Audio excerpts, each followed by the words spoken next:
Tonight, we're shifting gears a bit. We're not digging into reports or anything like that. We're actually going to tell some stories, some really chilling experiences. These are true accounts from truckers out on the highways late at night. They come from the YouTube channel Mr. Nightmare, and they really give you a sense of how strange and unsettling things can get out there. We've picked out 3 distinct stories for you tonight. Each one has this element of the unknown, a real sense of unease, and frankly, potential danger. So get ready, because the open road after dark, it can be a very different place. It really, man. And these kinds of personal stories, they tap into something quite primal. That feeling of being isolated, vulnerable, especially when it's dark. The potential for anything to happen. Exactly. So our first story, this happened back in 2017. Picture this. A trucker, he's doing an overnight haul, driving through the Mojave Desert in California, just vast emptiness. He's heading to Arizona, load full of appliances. He mentioned how incredibly dark it was, like the headlights barely cut through it, and no other cars. Made the isolation feel even stronger. Then, up ahead, he sees it. A red Ford Fusion stopped, right smack in the middle of the double yellow lines. Okay, that's immediately weird, isn't it? Stopping right there. Right, not pulled over, just stopped. And the passenger door is wide open. Now, this driver, he said he wasn't the type to get easily spooked. His first thought was curiosity, maybe someone needed help. So he pulls his rig over, gets out. He described the night as warm, completely still, eerily quiet, except for the hazard lights blinking on the Fusion. He walks up to the car, and it's totally empty. Empty, key still in it. Keys in the ignition, yeah, but the engine was off. He checked the trunk, but it was locked. So he manages to fold down the back seat, climb through, and pop the trunk from the inside. And what he finds, it's 3 garbage bags.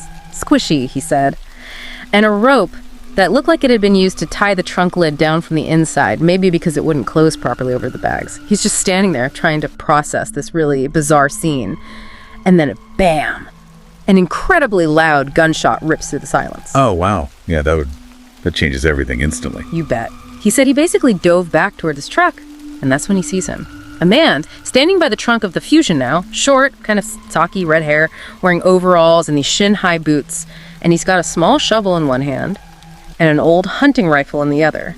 But the trucker said the guy didn't look like crazed or angry. He looked worried, anxious almost. As the trucker scrambled into his cab and started the engine, the man dropped the shovel and started waving his arms, yelling, trying to get him to stop. Worried? That's unexpected. Given the rifle and the bags, what could he be worried about? Yeah, who knows? But the trucker wasn't sticking around to find out. He slammed it in gear and peeled out of there. Then he looks at his mirrors. The red Ford Fusion. It's coming after him. Fast. The driver's just laying on the horn, chasing him down the highway. This goes on for like 15 minutes. High-speed chase in the dead of night in the desert. Finally, he sees flashing lights approaching. Police. The second the Ford driver sees them, swerves off, disappears into the darkness. So the police arrived, but the car got away. Yeah. And according to the trucker, the police seemed more focused on getting his statement than actively pursuing the Ford that just vanished. He was frustrated, obviously, and just left with all these questions. What on earth was in those bags? Was that guy burying bodies? Something else horrific? Or maybe, something weird but less sinister, like a diseased animal he didn't want found, or he even wondered about snakes, bizarrely enough. Point is, he never found out. And he said ever since then, driving through deserts at night, it just doesn't feel the same. He's always uneasy. That lack of resolution is often the most haunting part, isn't it? The mind just fills in the blanks, usually with the worst possibilities, especially after something so strange and threatening. Definitely. Okay, our next story. This involves a trucker who was relatively new to the job. He was driving from southern New Jersey out to Lafayette, Indiana. He had already put in about 8 hours and decided to push through the night, make good time. Problem was, somewhere in Ohio, deep into the night, he realized he forgot his energy drinks, his Red Bull. He was fading. Reluctantly, he saw some lights and pulled off the highway towards what looked like, it looked like an abandoned gas station, but maybe the convenience store part was still open. It was hard to tell. Right, those borderline places can feel pretty unnerving. One's busy, now quiet. It sets a mood. It really did. He parked his rig and walked over to the convenience store. The door. It just pushed open. No lock. Inside, pitch black. Absolutely dark. He used his phone light. He looked around, didn't see any drinks. Found a back room. In there was just an old refrigerator, completely gutted, unplugged. definitely abandoned. As he's turning to leave the main room, he hears this clatter sound, like something falling over, and he just got this immediate strong feeling that something was wrong, like really wrong, gut instinct. He hurried back to his truck, locked the doors, and as he's pulling away, he glances back at the store. The door, it was wide open again, standing wide open, and he was sure, absolutely positive, he pulled it closed when he left. Ooh, okay. That detail. That's chilling. Something definitely wasn't right there. No kidding. So he gets back on the highway, shaken up, but trying to put it behind him. He's driving along, and then he starts noticing movement. Out of the corner of his eye, it's the curtain right behind his driver's seat, the one that closes off the sleeper cab. It was sort of swaying, moving, but the AC wasn't on, no windows were open, no draft. And this terrifying thought starts creeping into his head. What if? What if someone is in the truck with him? What if someone got in back at that store? He starts getting really freaked out. Yeah. He manages to discreetly, quietly call the police on his cell phone, explaining the situation. I can't even imagine that feeling. Trapped in a moving vehicle, thinking someone hostile might be inches away, hidden. He said the next 20 minutes driving to meet the police at a designated spot were the absolute longest and most terrifying minutes of his entire life. Just pure tension. He finally gets there. Police cruisers waiting. They approach the truck cautiously, open the back doors, and inside, huddled in the sleeper cab, wrapped in dirty blankets, were 3 people, homeless individuals, 2 men and 1 woman.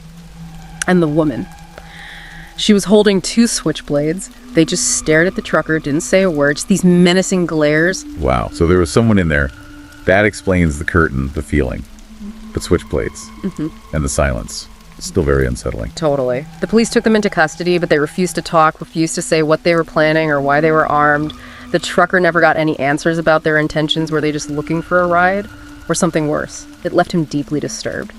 He talked about how that experience really drove home the sense of isolation on the road, and it led him to this kind of dark piece of advice he shared, basically saying you need to, quote, make peace with whatever demons might be lurking in your subconscious out there. That really speaks to the psychological side of it, doesn't it? The isolation, the weird hours.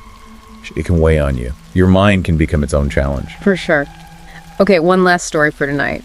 This one comes from a very experienced trucker. Driving through North Dakota, he was pushing it, trying to maximize his hours, driving straight through the night towards Montana, trying not to stop for sleep.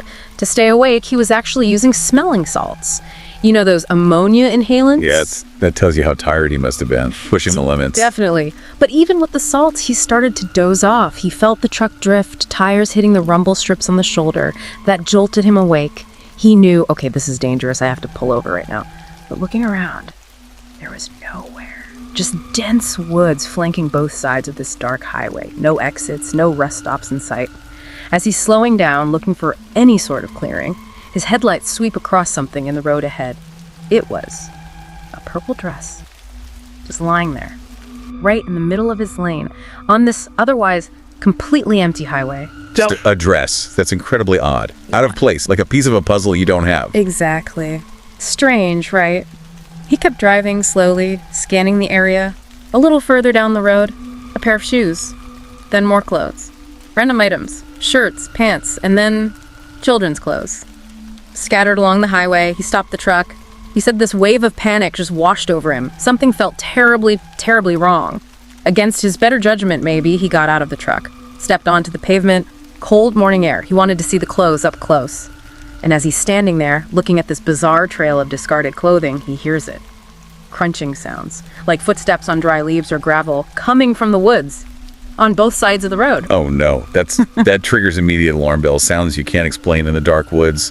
His survival instincts just screamed at him. He turned and sprinted back to his truck cab, yanked the door open, and just as he was about to pull the door shut, he heard it clearly. A child screaming. Sounded like it was coming from the woods nearby. He froze for a second. Torn, your instinct is to help, right? A child screaming, but his gut was screaming, drop! And he heard it again, another scream. Identical to the first one. Exactly the same pitch, same duration. And something clicked. He didn't even think, he just reacted. He slammed the truck into gear and aimed his headlights towards where the sound came from, off into the trees, and the beam illuminated 3 or 4 people, and they were holding a large speaker. The second the light hit them, they ducked down behind the trees trying to hide. A speaker. So the screams, they were fake, recorded. That is deeply disturbing, a deliberate lure. A lure, exactly. He's trying to wrap his head around this horrifying realization, putting the truck back in drive to get away. And thump! A loud bang on the side of his truck body. Almost simultaneously, something hits his passenger side window hard enough to crack it. He just floored it, didn't look back, drove the last hour to his destination in complete silence, just utterly terrified and shaken. He called the police as soon as he made his delivery. He kept thinking about how stupid it was to get out of the truck, but also couldn't shake that image of the clothes, the sound of the scream, even knowing it was fake later. He still has no idea what those people intended if he had gone into the woods. It's a terrifying scenario. It really shows how vulnerable truckers can be alone out there and how they can be perceived as potential targets for who knows what kinds of awful things. So, yeah. 3 different stories, but they all share that thread, don't they? That sense of the unknown, the potential for danger lurking just off the main road, in the shadows. It really paints a picture of the isolation and the risks involved in that line of work. Things most of us never think about. It absolutely does. These accounts, they make you pause and consider, what other unseen dramas or strange events might be playing out in those quiet hours on those vast, empty stretches of road. Definitely gives you a different perspective on the world that exists while most people are asleep. Makes you think twice about those long, quiet highways at night, doesn't it? Well, that's all the time we have for these unsettling tales tonight. And remember, if you want to hear more stories that explore the darker side, be sure to like, share, and subscribe to the Horror Docs channel.